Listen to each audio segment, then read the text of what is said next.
This video was made possible by our generous supporters on Patreon. Check out patreon.com/NWR for all the details.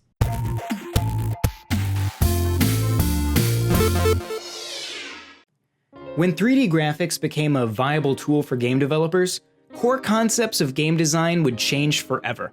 For many franchises, that jump from 2D to 3D was just too much. Whether it was developer inexperience or simply an incompatibility between series design and three-dimensional sensibilities, few games would ultimately make the transition gracefully. Others never would at all. For many, it was easier to simply create new concepts rather than bring back classic characters. However, for a few, this change would not only work, but would bring with it guiding designs that would help shepherd development far into the future. One such unlikely franchise was Mario.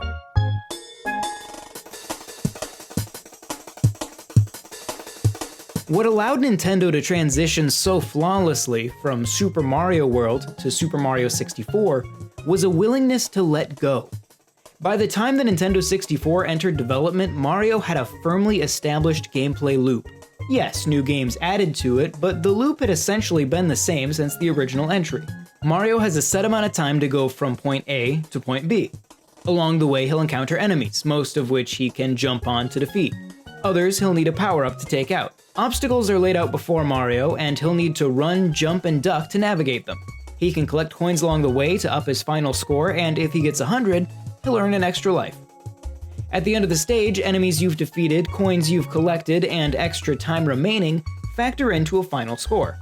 What Super Mario 64 did is incredibly bold and often not recognized for how gutsy it truly was. It took all of that and threw away almost all of it. What was left was that Mario was a game about running and jumping through a world full of obstacles. I've said it before in other videos, but Super Mario 64 had about as much in common with the series up to that point as Star Fox Adventures had with Star Fox and Star Fox 64. And the perception of those games in relation to the rest of their franchises is very important to take note of. Super Mario 64 was essentially the same amount of risk as Star Fox Adventures.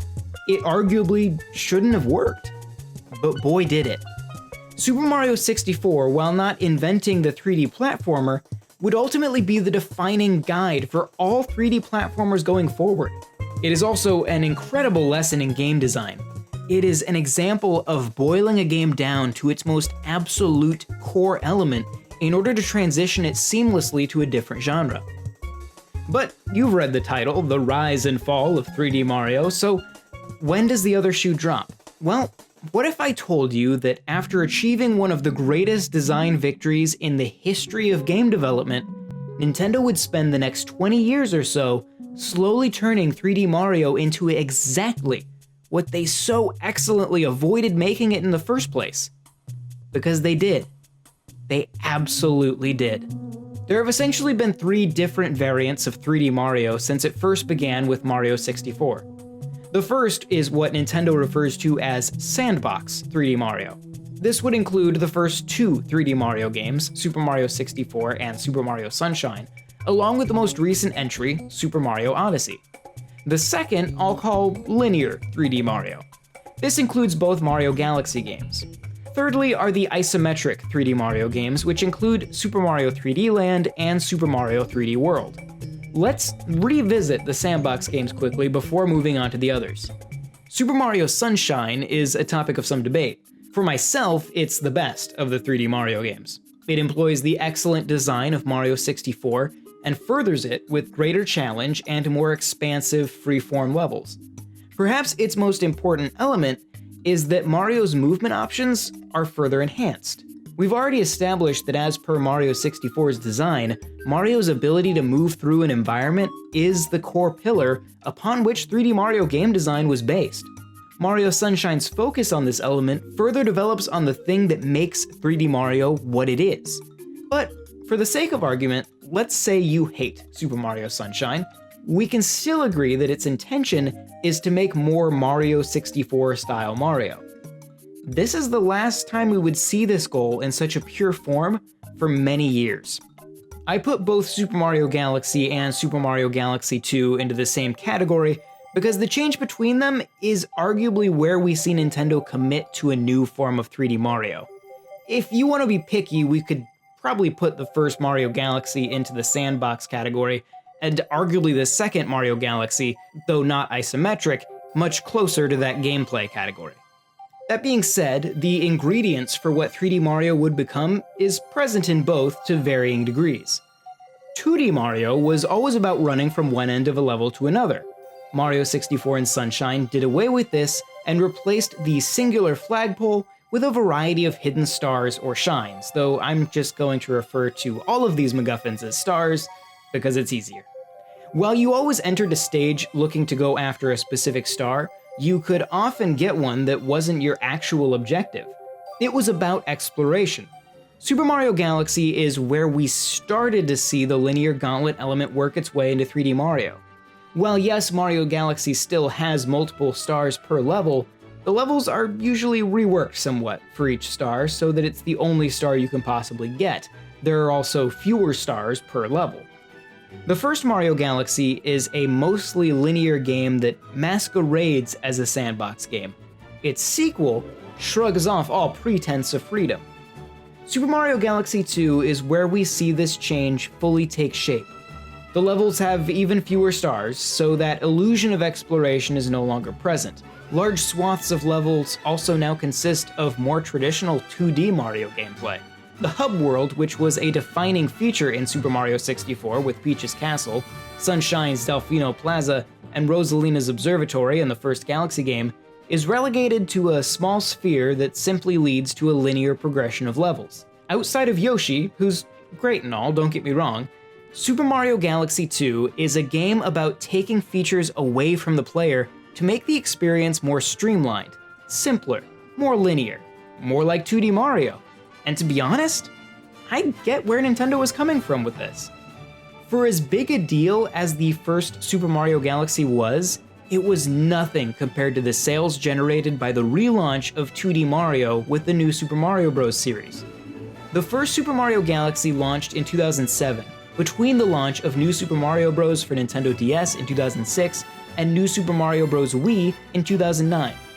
While Galaxy was well received, its sales numbers were absolutely dwarfed by the new Super Mario Bros. Series. Super Mario Galaxy sold over 12 million copies, which is by no means a failure. However, New Super Mario Bros. Wii sold over 30 million. It was clear to Nintendo that 2D Mario sold to a wider audience, and Nintendo seems to have wanted to make 3D Mario a little more accessible. They would do this by making the next 3D Mario game exactly like 2D Mario, but in 3D. When it comes right down to it, Super Mario 3D Land is a 2D Mario game in 3D. This may seem like an obvious statement, but can you say that about any of the prior 3D Mario games?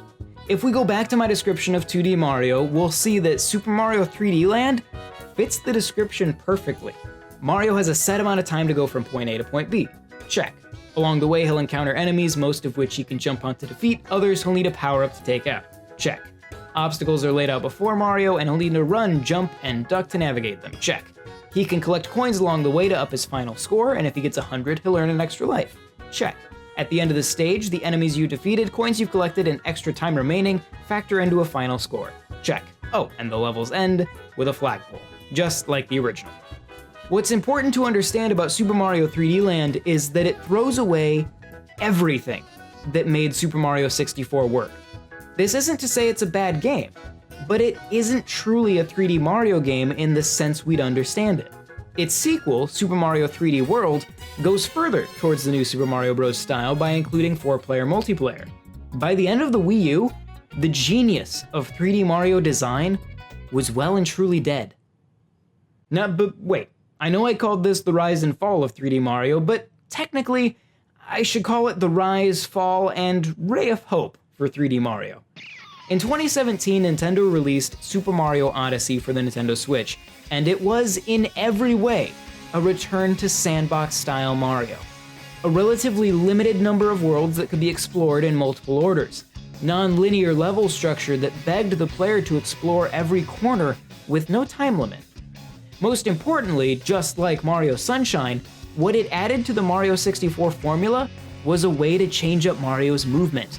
Cappy not only allowed Mario to take on new forms and thus gain new abilities, but Cappy himself could be thrown and bounced off of, allowing for incredible freeform movement. Now sure, I have some critiques of Odyssey as well, mainly its inflated moon economy, but that core design is incredible. It took Nintendo following through with a full scenario of what if before they recognized what the first two 3D Mario games had done so well. But they did it. Now with Super Mario 3D All-Stars, there seems to be a recognition of this style of 3D Mario as its own thing. They're literally separating it from the release of Super Mario 3D World. Now I don't mind these 2D style 3D Mario games like 3D Land and 3D World, so long as we don't stop getting sandbox style 3D Mario, because quite frankly, it's one of the greatest achievements in the history of game design, and it deserves to live on.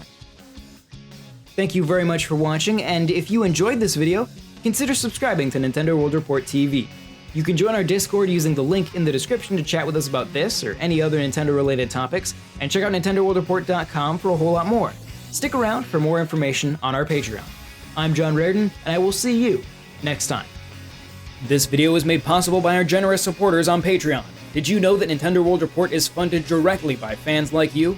When you support Nintendo World Report on Patreon, you get immediate access to multiple exclusive podcasts every month, exclusive Discord channels, an early look at select content, and more, all for as little as $1 a month. Check out patreon.com/NWR for all the details.